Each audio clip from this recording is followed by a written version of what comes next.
नमस्कार दोस्तों। Good morning friends. मैं सुरेंद्र चौधरी उत्थान एजुकेशन के ऑनलाइन प्लेटफॉर्म पर आपका हार्दिक स्वागत और अभिनंदन करता हूं। यह अपनी पहली दफा ऑनलाइन अपन एक दूसरे से रूबरू हो रहे हैं। भगवान को याद करते हुए, माँ शारदा को प्रणाम करते हुए इसकी श्री गणेश करेंगे। आज मैं आपके साथ कक्षा 12वीं के मूल विषय के ब्लूप्रिंट पर चर्चा करने जा रहा हूं, जो माध्यमिक शिक्षा बोर्ड द्वारा जारी किया गया, ताकि बच्चों को पता चल सके कि जो उनका प्रश्न पत्र बनेगा 2023 का माध्यमिक शिक्षा बोर्ड का, वो किस प्रकार का बनेगा, उसमें कितने प्रश्न आएंगे और कौन कौन सी प्रकृति के प्रश्न आएंगे, कौन से पाठ में से कितने नंबर के प्रश्न आएंगे, ताकि जो विद्यार्थी है वो अच्छे अंक प्राप्त कर सकें। वो विद्यार्थी 100 के पास या 90 के पार जा सकें। वो ब्लूप्रिंट उस बोर्ड द्वारा जारी किया गया और उस ब्लूप्रिंट को अपन समझेंगे। चलिए, तो अपना ये ब्लूप्रिंट है। इसमें आपके मुख्यतः जो प्रश्नों की प्रकृति है, वो आपके रहने वाली है वस्तुनिष्ठ, अति लघुतरात्मक, लघुतरात्मक, दीर्घ उत्तरीय प्रश्न, निबंधात्मक प्रश्न और मानचित्र। ये 6 टाइप के प्रश्न से आपका प्रश्न पत्र बनेगा, जिसमें आपके वस्तुनिष्ठ प्रश्नों की संख्या 13 होगी। प्रत्येक प्रश्न 1 नंबर का होगा। 9 प्रश्न आपके एमसीक्यू होंगे और 4 प्रश्न रिक्त स्थानों को भरिए वो होंगे। फिर 4 प्रश्न आपके आएंगे अति लघुतरात्मक प्रश्न। प्रत्येक प्रश्न 1 नंबर का होगा। इनका आंसर है जो अपन को वन लाइनर लिखना। छोटे छोटे प्रश्न होंगे, जैसे मानव विकास की अवधारणा किसने दी, नवनिश्चयवाद की संकल्पना किसने दी। ऐसे प्रश्न है वो अति लघुतरात्मक प्रकृति के होते हैं। अगला प्रश्न है लघुतरात्मक प्रश्न। ये 12 प्रश्न आएंगे। प्रत्येक प्रश्न है वो 1.5 नंबर का होगा। फिर 3 आपके दीर्घ उत्तरीय प्रश्न आएंगे। प्रत्येक प्रश्न 3 नंबर का होगा। निबंधात्मक प्रश्न आपके आएंगे 2। दोनों प्रश्न आपको अथवा में मिलेंगे, यानी कि टोटल आपके 4 निबंधात्मक प्रश्न आएंगे। और ये निबंधात्मक प्रश्न कितने मार्क्स का है? 4 मार्क्स का है। और 2 मानचित्र आएंगे। प्रत्येक मानचित्र 2 नंबर का होगा। प्रत्येक मानचित्र में आपको 4 स्थान दिए जाएंगे, उसमें से आपको चारों स्थान दर्शाना है। एक मानचित्र विश्व से संबंधित होगा और दूसरा अपने भारत से संबंधित होगा। ये प्रश्नों की प्रकृति रही। और अब अपन समझेंगे, जैसा आप जानते हैं कि आपके कक्षा 12 में 2 किताबें चलती है जैसे कि एक मानव भूगोल के मूल सिद्धांत, ये है भारत लोक एवं अर्थव्यवस्था। इसमें आपकी टोटल यूनिट है 10 और इसमें टोटल यूनिट है आपकी 12। आपका जो प्रश्न पत्र है वो टोटल 56 नंबर का होगा और उसमें आपको समय मिलेगा 3 घंटे और 15 मिनट का समय मिलेगा। 56 नंबर का होगा। दोनों किताबें अपनी 28-28 नंबर की है। तो चलिए अपन इसको देखते हैं। जो आपके मानव भूगोल के मूल सिद्धांत वाली किताब है, इसकी पहली यूनिट मानव भूगोल प्रकृति एवं विषय क्षेत्र, ये 2 नंबर की यूनिट है। इसमें आपको एक वस्तुनिष्ठ प्रश्न और एक अति लघुरात्मक प्रश्न है, वो आपके प्रश्न पत्र में देखने को मिलेगा। दूसरी यूनिट है आपकी विश्व जनसंख्या, वितरण, घनत्व और वृद्धि। ये 2.5 नंबर की यूनिट है। इसमें एक वस्तुनिष्ठ आएगा और एक लघुतरात्मक प्रश्न आएगा, जो 1.5 नंबर का है। और वस्तुनिष्ठ एक का टोटल हो गई 2.5 की। तीसरी यूनिट है आपकी जनसंख्या संगठन, जो 1 नंबर की यूनिट है। इसमें वस्तुनिष्ठ प्रश्न ही आएगा। तो इस पाठ को जब आप पढ़ते हो तो अपने दिमाग में रखिए कि इस पाठ में से ब्लूप्रिंट के अकॉर्डिंग वस्तुनिष्ठ प्रश्न आना है। संभावित जितने भी वस्तुनिष्ठ बनते हैं आप उनको ट्राई कीजिए, दिमाग को इस हिसाब से तैयार कीजिए, ताकि उस पाठ के जो सारे वस्तुनिष्ठ तैयार हो जाएंगे तो आपको यहीं से जो आप तैयार करोगे बोर्ड के पेपर में मिल जाएंगे। अगली यूनिट है मानव विकास, 2.5 नंबर की है। इसमें एक वस्तुनिष्ठ आएगा और एक लघुतरात्मक प्रश्न आएगा। प्राथमिक क्रियाएं 2 नंबर की यूनिट है, एक वस्तुनिष्ठ एक अति लघुतरात्मक।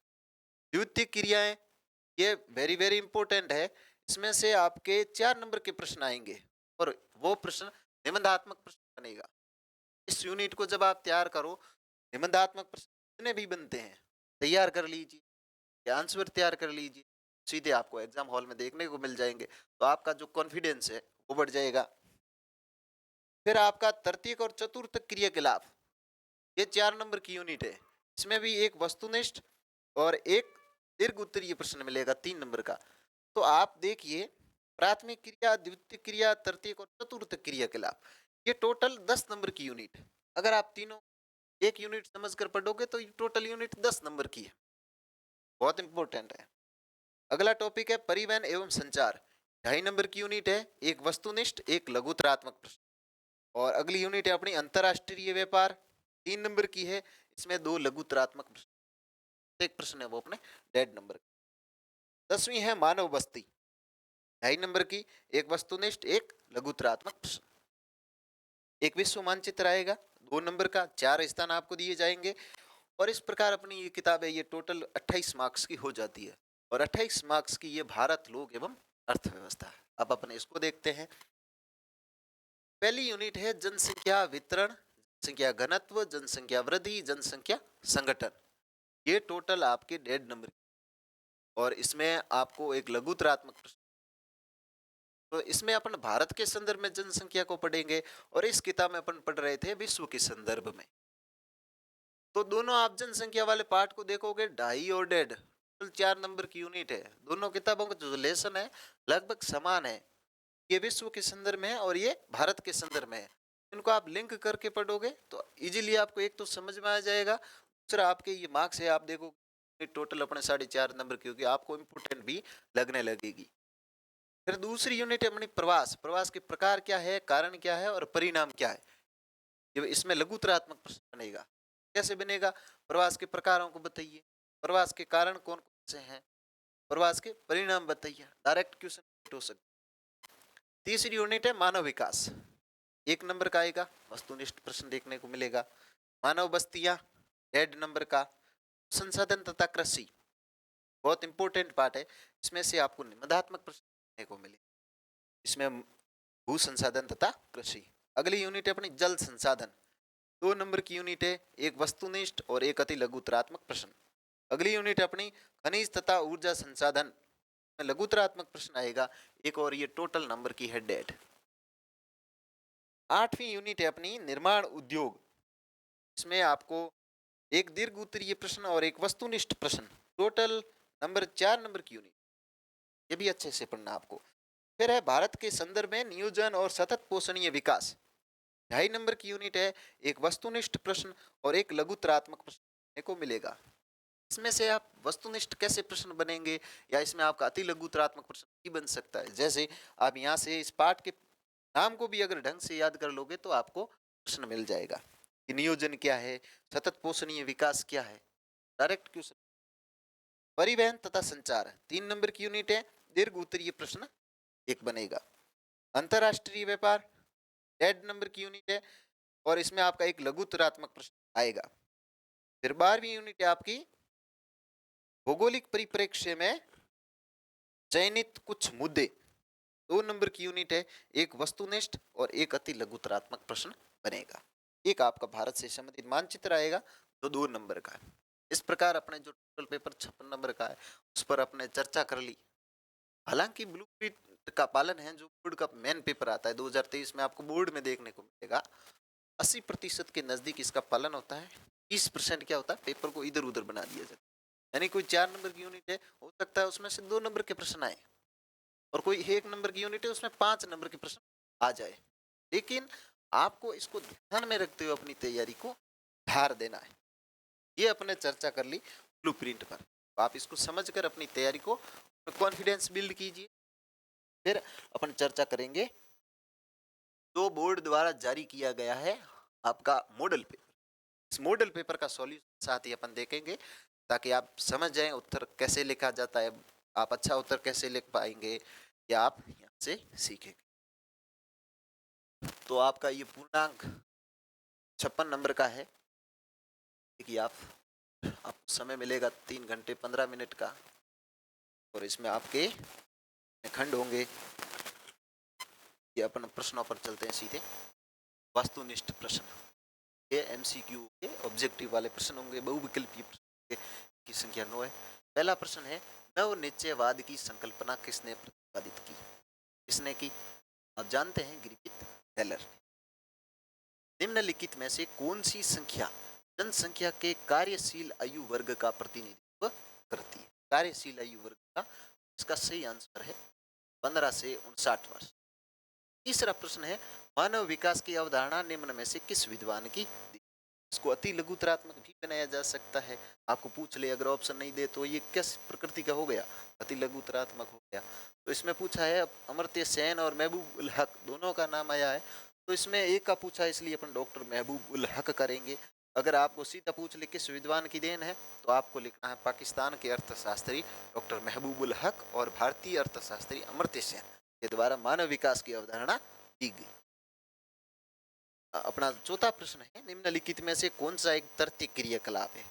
तो आपको यहाँ से वस्तुनिष्ठ, लघुतरात्मक और अति लघुतरात्मक, ये तीनों प्रश्न तो इस पाठों में से पक्के आएंगे। प्राथमिक क्रियाकलाप कौन से हैं? प्राथमिक क्रियाकलाप कौन कौन से हैं? द्वितीय क्रियाकलाप कौन कौन से हैं? तृतीय क्रियाकलाप कौन कौन से हैं? चतुर्थक क्रियाकलाप कौन कौन से हैं? प्राथमिक में अपन मुख्यतः किसको शामिल करते हैं? कृषि, पशुपालन, आखेट, बुनाई, खेती को शामिल करते हैं। द्वितीयक में अपन निर्माण है, विनिर्माण है, गैस, विद्युत, जलापूर्ति को शामिल करते हैं। तृतीय क्रियाकलाप में अपन व्यापार, वाणिज्य है, परिवहन, संचार है, बीमा, बैंकिंग को शामिल करते हैं। और तो इसमें अपन देखेंगे तृतीय क्रियाकलाप है, तो इसमें कौन सा आ जाएगा? व्यापार सही हो जाए। अगला अपना प्रश्न है, वोल्गा जल मार्ग स्थित कौन से देश में है? उसमें है। मानव विकास सूचकांक में भारत के निम्नलिखित राज्यों में से किस एक की कोटि न्यूनतम है? न्यूनतम किसकी है? छत्तीसगढ़ की। अगर आपको यहाँ पर न्यूनतम का पूछा जाए तो आपको लिखना है केरल, लिखना है केरल।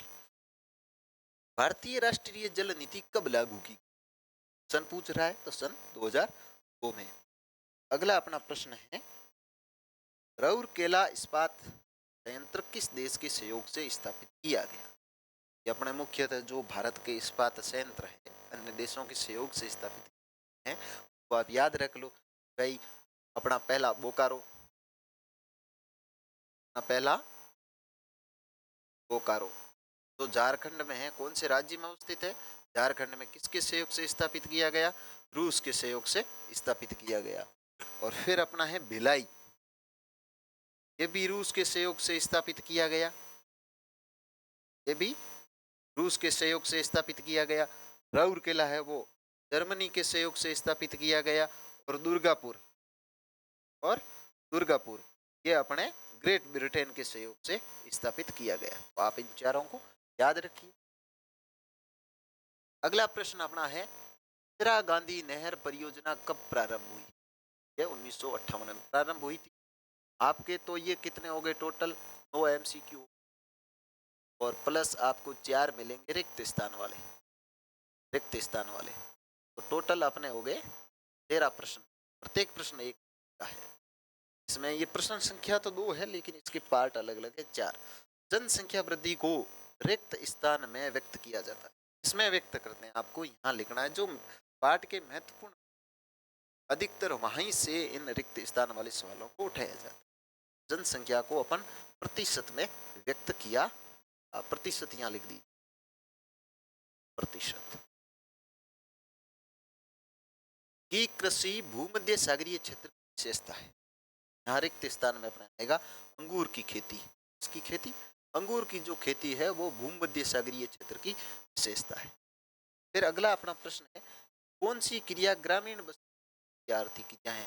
अपन को पता है कि ग्रामीण बस्तियों की आर्थिक क्रिया क्या होती है? कृषि और पशुपालन। कृषि और पशुपालन ये अपन किस में शामिल करते हैं? कौन से क्रियाकलाप है? तो ये प्राथमिक क्रियाकलाप। तो अपन को यहाँ लिखना है प्राथमिक गतिविधियां या प्राथमिक क्रिया। प्राथमिक क्रिया ग्रामीण बस्तियों एक क्रिया है। फिर यमुना भारत की सर्वाधिक प्रदूषित क्या है? नदी है। आप जानते हैं यमुना, गंगा, चंबल सारी क्या है? नदियां हैं। अपने ये वस्तुनिष्ठ हो गए। अब अपन पढ़ेंगे अति लघुतरात्मक प्रश्न। कौन से? अति लघुतरात्मक प्रश्न। इसमें अपना पहला प्रश्न है, किन्हीं 2 बहुउद्देशीय नदी घाटी परियोजनाओं के नाम लिखिए। इसमें आपको 2 ही लिखने हैं। आपको भले ही 10 आते होंगे लेकिन लिखने दो ही है, क्योंकि यहाँ 2 लिखते ही आपको 1 नंबर मिल जाएगा। तो अपने भाखड़ा नांगल परियोजना है, इंदिरा गांधी नहर परियोजनाएं हैं, नागार्जुन सागर है, हीराकुंड परियोजना, सारी बहुउद्देशीय नदी घाटी परियोजना है। तो इनमें से आपको कोई 2 लिख देना। फिर अगला प्रश्न है, वायु प्रदूषण के 2 मुख्य कारण कौन से हैं? 2 मुख्य कारण कौन से हैं? पहला आप लिख सकते हो, जीवाश्म जो ईंधन है उनका दहन करते हैं तो उससे वायु प्रदूषण होता है। फिर कारखानों से निकलने वाला धुआं। फिर आप इसमें और भी लिख सकते हो, खनन। इसमें क्या लिख सकते हो? इसमें आप लिख सकते हो खनन, उद्योग, जीवाश्म ईंधन इनका दहन, जीवाश्म ईंधनों का दहन, ईंधनों का दहन। तो आपको 2 कारण लिखने हैं कोई भी। अगला प्रश्न आपका है, मानव का प्राकृतिकरण क्या है? मानव जब अपने आप को प्रकृति के अनुसार ढाल लेता है उसे अपन मानव का प्राकृतिकरण। मानव भूगोल का अपना पहले वाले पार्ट में से प्रश्न उठाया गया है। फिर अगला प्रश्न है, कोल खोज क्या है?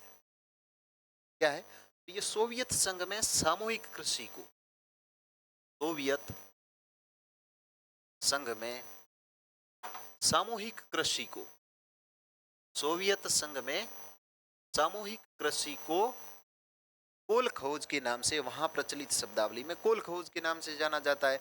जैसे अपने भारत में और अन्य विभिन्न देशों में जमीन कृषि है उसके भी अलग अलग नाम है। जैसे मिल्पा कहाँ जाना जाता है, रोको के नाम से कहाँ जाना जाता है, लद्दाख के नाम से कहाँ जाना, और वालर जो अपने राजस्थान में अपन जमीन कृषि को कहते हैं, तो आपको वहां से भी सवाल मिल सकता है। फिर अपने हैं लघुतरात्मक प्रश्न। अब अपन सीखेंगे लघुतरात्मक प्रश्न कैसे लिखे जाए। पहला अपना प्रश्न है, संख्या वृद्धि से आप क्या समझते हैं? दूसरा प्रश्न है, मानव विकास के आधारभूत आवश्यकता उपागम को समझाइए। प्रत्येक प्रश्न अपना 1.5 नंबर का है, ऐसे आपके टोटल 12 प्रश्न आएंगे। अगला प्रश्न है, साइबर स्पेस इंटरनेट का विश्लेषणात्मक अध्ययन कीजिए। व्यापार संयोजन के कोई 2 मुख्य उद्देश्य बताइए। द्विपार्श्विक और बहुपार्श्विक व्यापार में अंतर स्पष्ट कीजिए। ग्रामीण अधिवास के तारा एवं दोहरा प्रतिरूपों के रेखाचित्र बनाइए। विभिन्न बस्तियों के प्रतिरूप थे वो तो आपको डायग्राम याद रखना, वहां से बनाना है। भाषाई संगठन पर टिप्पणी लिखिए। 11वां अपना प्रश्न है, प्रवास के परिणाम बताइए। 12वां प्रश्न है अपना, आधुनिक शहर और विकास के बीच संबंध स्थापित कीजिए। उत्तर पूर्वी पठारी प्रदेश पर टिप्पणी लिखिए। पतनों के पृष्ठ प्रदेशों को स्पष्ट कीजिए। भारत में उपग्रह संचार प्रणाली का विश्लेषणात्मक अध्ययन कीजिए।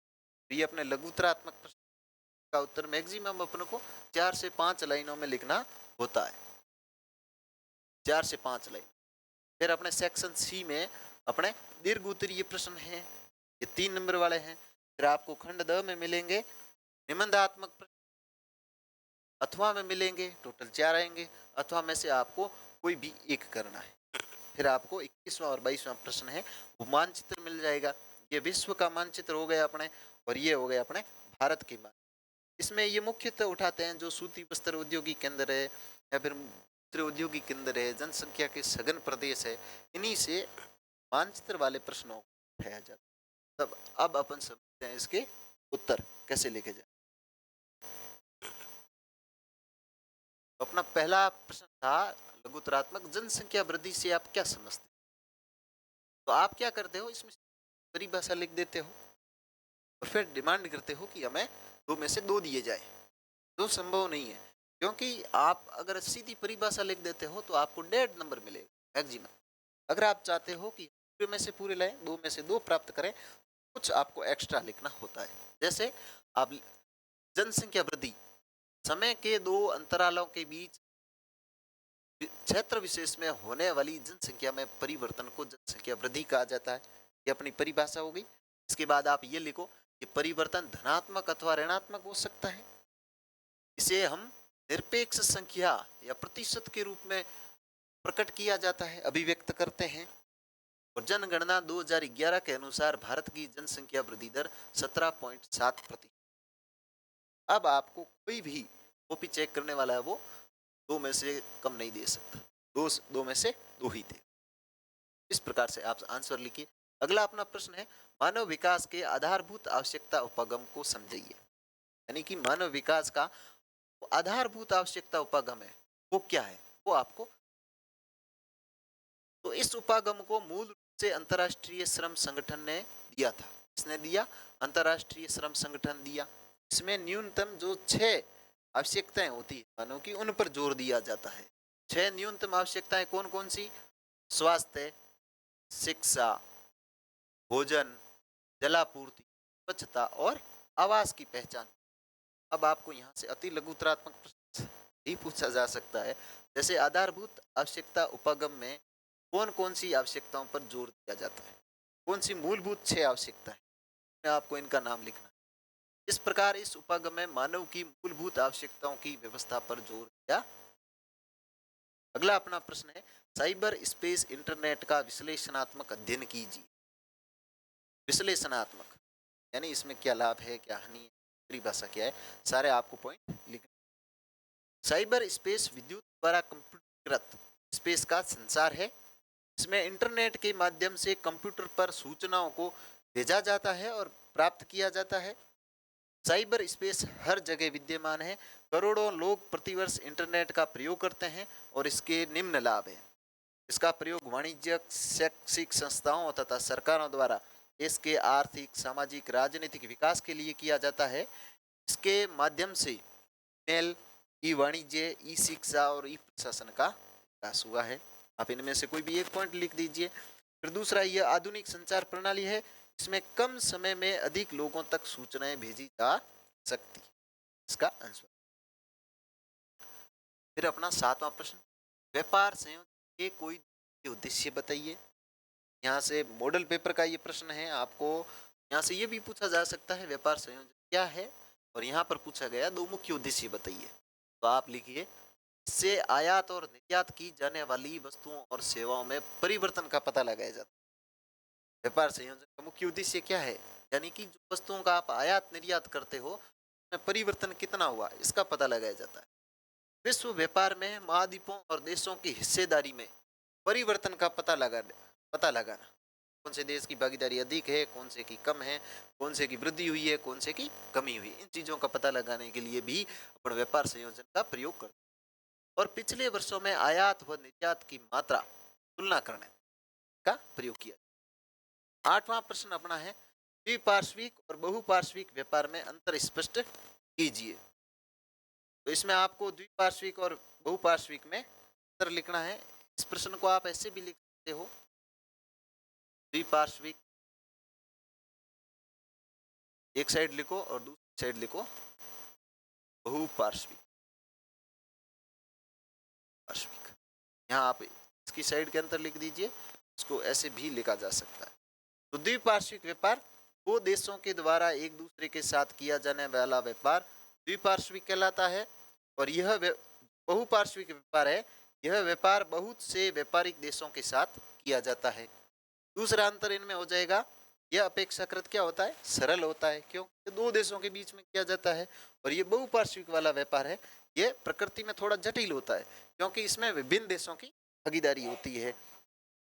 इस व्यापार में एक देश कुछ अन्य देश के साथ कुछ कच्चे पदार्थों के व्यापार के लिए इस समझौते के साथ सहमत हो सकता है कि दूसरा देश कुछ अन्य सामग्री उससे खरीदेगा, या इसकी स्थिति है वो विपरीत भी हो सकती है, दूसरे साथ के भी इसके साथ भी हो सकता है।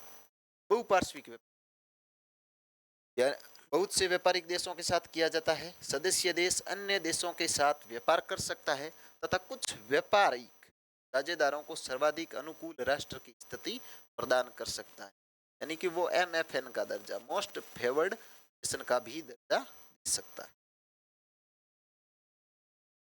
अगला अपना प्रश्न है, ग्रामीण अधिवास के तारा एवं दोहरा प्रतिरूपों का रेखा चित्र। आपको डायग्राम बनाना है।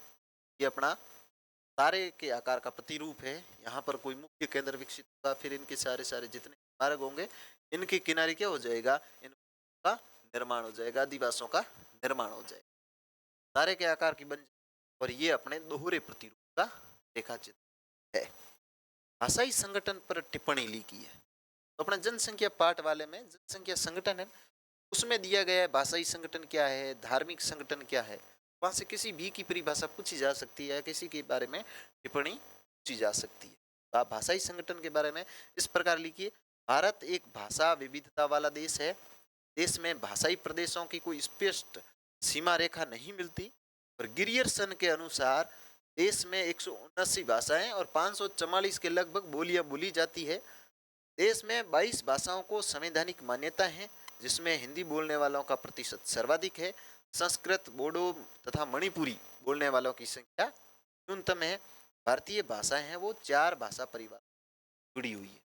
तो आप भाषा परिवार कौन कौन से हैं वो भी याद कर लीजिए, वहाँ से आपको अति लघुतरात्मक प्रश्न पूछा जा सकता है। या ऑब्जेक्टिव निम्न में से कौन सी भारतीय भाषा परिवार नहीं है, कौन कौन से हैं?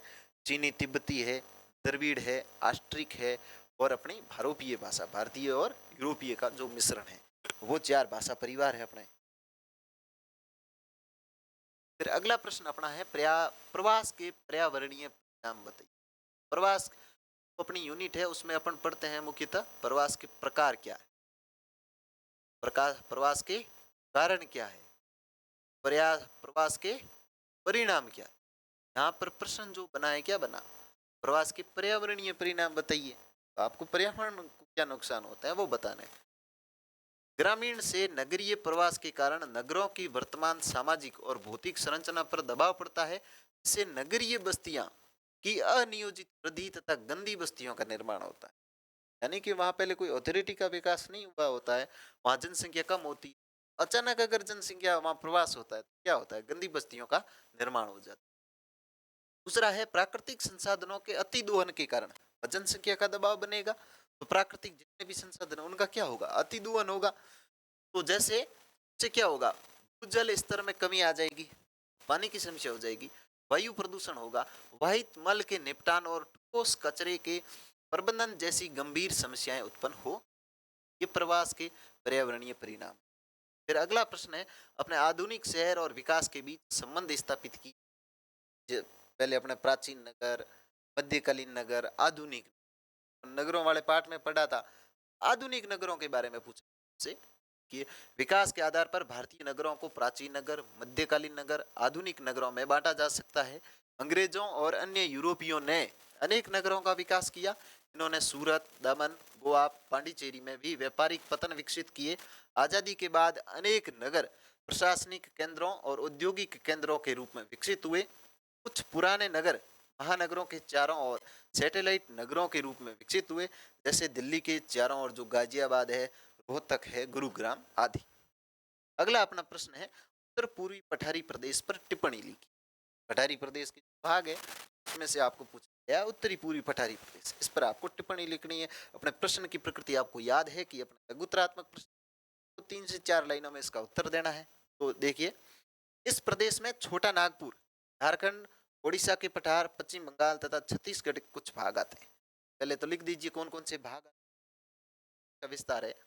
फिर आप लिखिए यहाँ पर विभिन्न प्रकार के, यहाँ पर खनिज कौन कौन से पाए जाते हैं ये लिख दीजिए।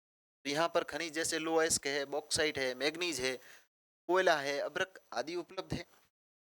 लौह एवं इस्पात उद्योग के लिए आवश्यक कच्चा माल इस क्षेत्र में क्या होता है, आसानी से उपलब्ध हो जाता है। इसलिए लौह एवं इस्पात उद्योग इस क्षेत्र में अवस्थित है, यानी कच्चा माल आसानी से उपलब्ध हो जाता है। तो आसानी से उपलब्ध होने के कारण यहाँ पर लौह और इस्पात उद्योग है अधिक विकसित। फिर अपना अगला प्रश्न है, पतनों के पृष्ठ प्रदेशों को स्पष्ट कीजिए। पतनों के जो पृष्ठीय प्रदेश होते हैं उससे आप क्या जानते हैं, अभिप्राय क्या है, ये आपको लिखना है। तो पतनों के पृष्ठ प्रदेश एक बंदरगाह के प्रभाव क्षेत्र को उसका पृष्ठ प्रदेश कहा जाता है। उसके प्रभाव क्षेत्र को क्या, उसका पृष्ठ प्रदेश कहा जाता है।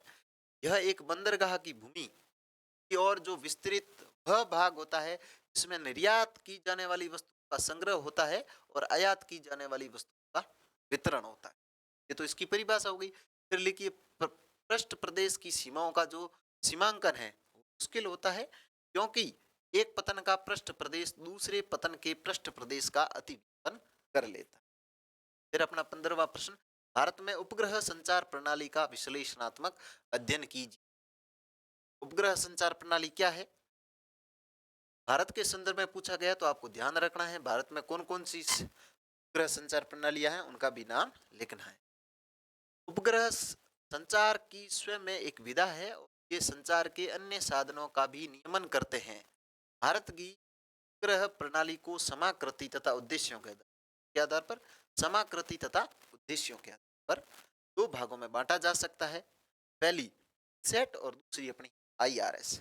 सेट की फुल फॉर्म क्या है? Indian national satellite system. इसकी स्थापना कब हुई? 1983 में हुई। और दूसरी अपनी है IRS, Indian remote sensing satellite system. यह मार्च 1988 में आरंभ हुई। भारत ने अपना स्वयं का प्रक्षेपण वाहन PSLV विकसित किया। नेशनल रिमोट सेंसिंग सेंटर कहाँ पर है? हैदराबाद में अवस्थित है। ये अपना इसका आंसर हो गया। फिर अगला अपना लास्ट उत्तरात्मक प्रश्न, भारत में समुद्र पार रोगियों के लिए स्वास्थ्य सेवाओं की व्यवस्था कीजिए। चिकित्सा पर्यटन वाले से अपना प्रश्न उठाया गया है। तो इसका उत्तर क्या होगा? भारत में समुद्र पार रोगियों के लिए स्वास्थ्य सेवाएं जब अंतर्राष्ट्रीय पर्यटन को स्वास्थ्य उपचार सेवा से जोड़ दिया जाता है तो उस पर्यटन को अपन क्या कहते हैं? चिकित्सा पर्यटन कहते हैं। भारत में समुद्र पार रोगियों के लिए स्वास्थ्य सेवाओं के संबंध में निम्न अवसर प्रदान किए। भारत ने क्या अवसर प्रदान किए? पहला है स्वास्थ्य सेवाओं के क्षेत्र में चिकित्सा पर्यटन के रूप में भारत विश्व में अग्रणी देश बनकर उभरा है। महानगरों में स्थित विश्व स्तरीय अस्पताल संपूर्ण विश्व के रोगियों का उपचार। दूसरा, भारत, थाईलैंड, सिंगापुर और मलेशिया जैसे विकासशील देश चिकित्सा पर्यटन से लाभान्वित हुए हैं। इससे इनको विकास की राह आसान हुई है। तीसरा, भारत, स्विट्जरलैंड और ऑस्ट्रेलिया के अस्पताल स्तरीय जांच के साथ विशेष चिकित्सा सुविधा उपलब्ध करवा रहे हैं। इसके अतिरिक्त आउटसोर्सिंग से भी रोगियों को गुणवत्तापूर्ण सुविधा प्रदान की जाती है जिससे स्वास्थ्य सेवाओं में काफी बदलाव आया है। और 2005 में संयुक्त राज्य अमेरिका से उपचार के लिए 55,000 रोगी भारत आए। ये आंसर आप इसका लिख दोगे। फिर अपना प्रश्न है, मुंबई पुणे औद्योगिक प्रदेश के मुख्य क्रियाकलापों उपलब्धियों को संक्षिप्त रूप लिखिए। आप जब प्रश्न पढ़ोगे तो इसमें आपको दो मुख्य कीवर्ड्स दिखाई देंगे, एक मुख्य क्रियाकलाप, दूसरी इसकी क्या उपलब्धियां रही है, तो अपन को लिखना है। तो लिखिए, यह देश का सबसे महत्वपूर्ण अपने जितने 8 उद्योग महत्वपूर्ण प्रदेश है उनमें से एक ये मुंबई पुणे वाला है। फिर इसका विस्तार कहाँ से कहाँ तक है ये लिखिए। इसका विस्तार महाराष्ट्र राज्य के मुंबई थाने से लेकर पुणे, नासिक एवं सोलापुर तक है। ये विस्तार की बात हो गई। इस प्रदेश में मुंबई सर्व प्रमुख औद्योगिक नगर है। मुंबई में उद्योगों का विकास ब्रिटिश शासनकाल में सूती वस्त्र उद्योग की स्थापना के साथ हुआ। मुंबई के आसपास कपास की प्राप्ति और नम जलवायु के कारण वस्त्र उद्योग का विकास हुआ। यहाँ वस्त्र उद्योग अधिक विकसित क्यों हुआ? क्योंकि यहाँ की नम जलवायु और जो कपास की प्राप्ति है, कच्चे माल की प्राप्ति, इस कारण से यहाँ ये सूती वस्त्र उद्योग अधिक विकसित हुआ। फिर क्या हुआ? 1869 में स्वेज नहर के खुलने के कारण मुंबई पतन के विकास को प्रोत्साहन मिला। स्वेज नहर खुली तो भी इनका विकास हुआ। स्वेज नहर कहाँ है ये आपको ध्यान में रखना है। तो लाल सागर और सागर को जोड़ने वाली नहर है, उसको अपन स्वेज नहर कहते हैं। ये कब खुली या कब बनी? 1869 बात अपन को ध्यान में रखनी है। इस प्रदेश में सूती वस्त्र एवं रासायनिक उद्योगों के अतिरिक्त अभियांत्रिकी, रसायन, पेट्रोलियम परिशोधन, पेट्रोजलयान निर्माण, इलेक्ट्रॉनिक्स, चमड़ा, संश्लिष्ट एवं प्लास्टिक वस्तुएं, दवाएं, उर्वरक, उपकरण, सॉफ्टवेयर है, परिवहन उपकरण तथा खाद्य उद्योग की विकसित अवस्था में मिलते हैं। इस क्षेत्र की विशेषता है। मुंबई हाई पेट्रोलियम क्षेत्र और नाभिकीय ऊर्जा संयंत्र की स्थापना ने इस प्रदेश को क्या दिया? अतिरिक्त बल प्रदान किया है। इस प्रदेश के प्रमुख औद्योगिक केंद्र मुंबई, ठाणे, पुणे, पिंपरी, नासिक, सोलापुर, कोल्हापुर, अहमदनगर, सतारा और सांगली। इस प्रकार आप इस प्रश्न को लिखते हैं। सबसे पहले लिखिए ये महत्वपूर्ण है, फिर इसका विस्तार कहाँ है, फिर यहाँ औद्योगिक जो केंद्र है कौन कौन से हैं या औद्योगिक नगर कौन कौन के बारे में आपको लिख। फिर यहाँ पर ये उद्योग इतने अधिक विकसित क्यों हुए, दशाएं क्यों बनी, उसका थोड़ा सा रीजन लिखना है। इस प्रकार आपका इस प्रश्न का उत्तर तैयार हो जाएगा। अगला प्रश्न है अपना, निम्नलिखित जनसंचार तंत्रों पर टिप्पणी लिखी। 16वां 17वां 18वां प्रश्न अपने दीर्घ उत्तरीय हैं, तीनों 3 नंबर के हैं। आपको इस हिसाब से लिखना है लगभग आधे पेज में। दो पर आपको टिप्पणी लिखनी है, कितने कितने 1.5 नंबर की हो जाएगी। एक तो आप रेडियो पर लिखो और एक टेलीविजन। रेडियो यह जनसंचार का प्राचीनतम साधन है। भारत में रेडियो का प्रसारण 1923 में रेडियो क्लब ऑफ बॉम्बे के द्वारा किया गया। यह सर्वाधिक लोकप्रिय संचार माध्यम है। 1936 में इसे ऑल इंडिया रेडियो व 1957 में से आकाशवाणी में बदल दिया गया। यह सूचना, शिक्षा एवं मनोरंजन से जुड़े कार्यक्रमों का प्रसारण करता है तथा संसद व विधानसभाओं के सत्रों के दौरान विशेष समाचार बुलेटिन का प्रसारण भी करता है।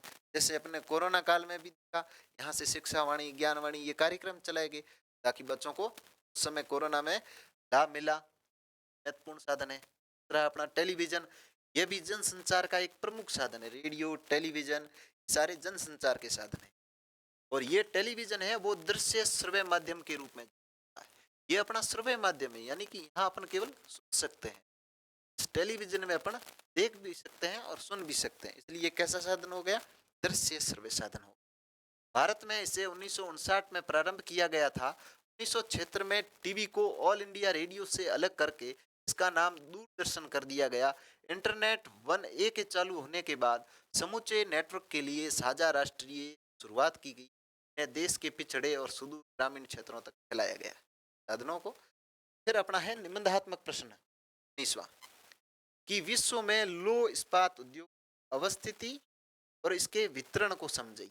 इसके बारे में पूछा है, विश्व में पूछा है। ये आपको भारत में भी पूछा जा सकता है, तो इस प्रकार से आप निबंधात्मक प्रश्न तैयार कर लीजिएगा। फिर आपको लिखना है अवस्थिति और वितरण। अब अपन पहले कौन से पॉइंट को हिट करेंगे? अवस्थिति वाले को। पहले अवस्थिति को लिखिए, विश्व में लौह इस्पात उद्योग अवस्थिति। लौह इस्पात उद्योग को आधारभूत उद्योग तथा भारी उद्योग कहा जाता है। तो आधारभूत उद्योग और भारी उद्योग कहा जाता है लौह इस्पात उद्योग को। लौह इस्पात उद्योग के लिए लौह अयस्क कोयला के अलावा चूना पत्थर, डोलोमाइट, मैग्नीज आदि कच्चे माल की आवश्यकता होती है। कौन कौन से कच्चे माल की आवश्यकता होती है? कोयला है, चूना पत्थर है, डोलोमाइट है, मैग्नीज है आदि की आवश्यकता होती है। कच्चे लोहे में मैग्नीज मिलाकर इस्पात बनाया जाता है। ये सभी कच्चे माल भार ह्रास वाले होते हैं। कच्चे माल है, इनमें क्या होता है, आप जब परिवहन करते हो इनका तो इनमें भार में कमी आती है, इनका ह्रास होता है। इसलिए लोहा इस्पात उद्योग सबसे अच्छी स्थिति कच्चे माल स्रोतों के निकट होती है, वहीं इसको स्थापित किया जाता है। जहां लौह अयस्क, कोयला, मैग्नीज, पत्थर आसानी से उपलब्ध हो जाता है। छोटे इस्पात कारखाने जिनका निर्माण और संचालन कम महंगा होता है, स्थिति के लिए कच्चे माल की अपेक्षा बाजार का समीप होना भी अधिक महत्वपूर्ण होता है, क्योंकि कच्चे माल के रूप में रद्दी धातु बाजार से उपलब्ध हो जाती है। ये अपन ने भाई कहाँ इस अवस्थिति इसकी कौन से कारण होंगे के बारे में लिखा। अब अपन इसके लौह इस्पात जो है इसके वितरण को समझे। वितरण में आप क्या लिखोगे? यह एक जटिल उद्योग है जिसमें अधिक पूंजी की आवश्यकता होती है। उत्तरी अमेरिका, यूरोप और एशिया के विकसित देशों में यह अधिक स्थित है। पहला उत्तरी अमेरिका महाद्वीप, इसमें कौन कौन सी जगह है? संयुक्त राज्य अमेरिका में लौह इस्पात का उत्पादन करने वाले प्रमुख क्षेत्र कौन कौन से? पिट्सबर्ग, महान झील क्षेत्र तथा अंटार्कटिक तट है। उत्तरी अमेरिका महाद्वीप के आप क्षेत्र लिख दी। पिट्सबर्ग क्षेत्र का महत्व अब घट रहा है तथा इस क्षेत्र को जंग का कटोरा के नाम से जाना जाता है। आपसे पूछा जा सकता है जंग की कटोरा के नाम से इसे जाना जाता है, आपको लिखना है पिट्सबर्ग। दूसरा अपना यूरोप महाद्वीप में देखते हैं इसका वितरण कहाँ कहाँ है। यह great Britain, Germany, Belgium, Netherland एवं सोवियत रूस इसके प्रमुख उत्पादक है। फिर तीसरा अपना देखते हैं एशिया महाद्वीप में जापान में टोक्यो, नागासाकी, चीन में शंघाई, वुहान, भारत में जमशेदपुर, हीरापुर, दुर्गापुर, राउरकेला, भिलाई, बोकारो, सेलम, विशाखापट्टनम एवं भद्रावती इसके प्रमुख केंद्र है। भारत वाले आपको मुख्यतः याद रखने हैं। भारत का राउरकेला इस्पात संयंत्र जर्मनी के सहयोग से, दुर्गापुर यूनाइटेड किंगडम के सहयोग से, भिलाई और बोकारो है वो रूस के सहयोग से स्थापित है। भारत के प्रमुख इस्पात संयंत्रों के प्रबंधन के लिए 1973 में किसका गठन किया गया? स्टील अथॉरिटी ऑफ इंडिया की स्थापना की गई। इसमें आपको अथवा का प्रश्न देखने को मिलेगा। अधिकतर देशों में उच्च प्रौद्योगिकी उद्योग प्रमुख महानगरों की परिधि में ही क्यों विकसित हो रही? आपको व्याख्या करनी है, इसके कारण लिखना है, ये आपको स्वयं करना है। इसका सॉल्यूशन एक का करवा दिया, इसका आपको खुद तैयार करना है। फिर अपना 20वां प्रश्न है, भारत में भू संसाधनों की विभिन्न प्रकार की पर्यावरणीय समस्याएं कौन सी है, उनका निदान कैसे किया जा सकता है? इसमें आपको क्या क्या लिखना है? एक तो पर्यावरणीय समस्या लिखनी है भू संसाधनों की, दूसरा आपको लिखना है इनका अपन निदान कैसे कर सकते हैं। तो इसमें आप देखोगे तो पहला, मृदा उर्वरता में ह्रास। पहली पर्यावरणीय समस्या क्या है? मृदा उर्वरता में ह्रास। कृषि भूमि पर तेजी से बढ़ती जनसंख्या के दबाव से कृषि उत्पादकता बढ़ाने के उद्देश्य से जहां एक और दलहनी फसलों में कमी आ रही है, वहीं दूसरी ओर बहुफसलीकरण में बढ़ोतरी होने से प्रति भूमि के क्षेत्र में उल्लेखनीय कमी आई है। इससे भूमि में पुनः उर्वरकता पाने की प्राकृतिक प्रक्रिया क्या हुई है? अवरुद्ध हो गई है। इन कारणों से भारत के विभिन्न क्षेत्रों की मृदा उत्पादकता में ह्रास अनुभव किया जा रहा है और सिंचाई तथा कृषि विकास की दोषपूर्ण नीतियों के कारण यह समस्या और क्या हो गई है? गंभीर हो गई है। फिर अगली यूनिट है अपना मृदा अपर्दन। कौन सी समस्या? मृदा अपर्दन की समस्या। लवणता एवं मृदा क्षारता तथा जो जलाक्रांतता है, इनकी पर्यावरणीय समस्या है।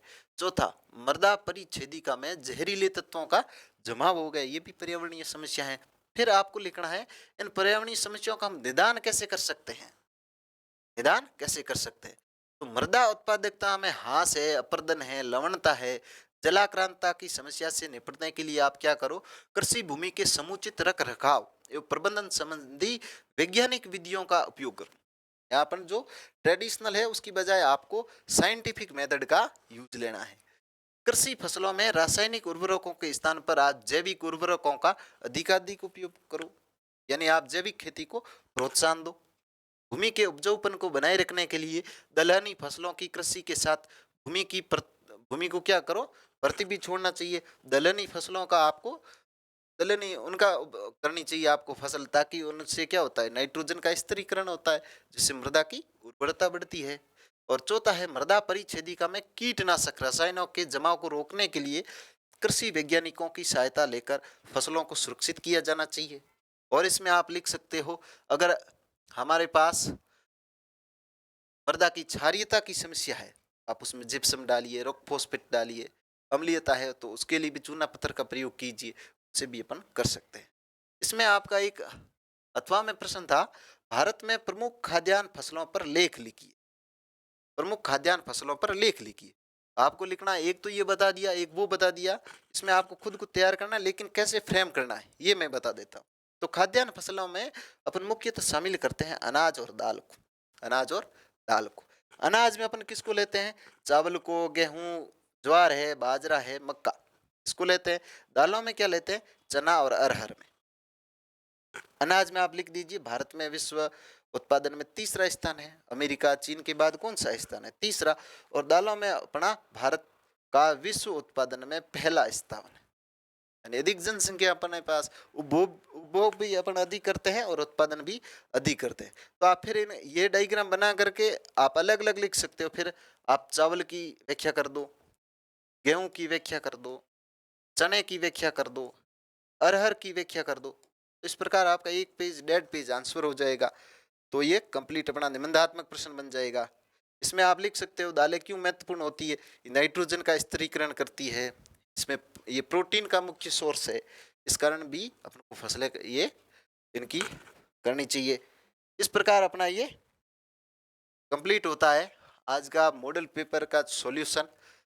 और अगले ही सेशन में अपन ज्योग्राफी का रैपिड कोर्स लाएंगे, क्रेश कोर्स, जिसमें 40 मिनट में आपको एक यूनिट समझा दी जाएगी। तो आप इसको अच्छे से समझिएगा और अपनी तैयारी को अच्छी और अच्छी कीजिए, कॉन्फिडेंस बिल्ड कीजिए, पढ़ते रहिए। धन्यवाद साथियों।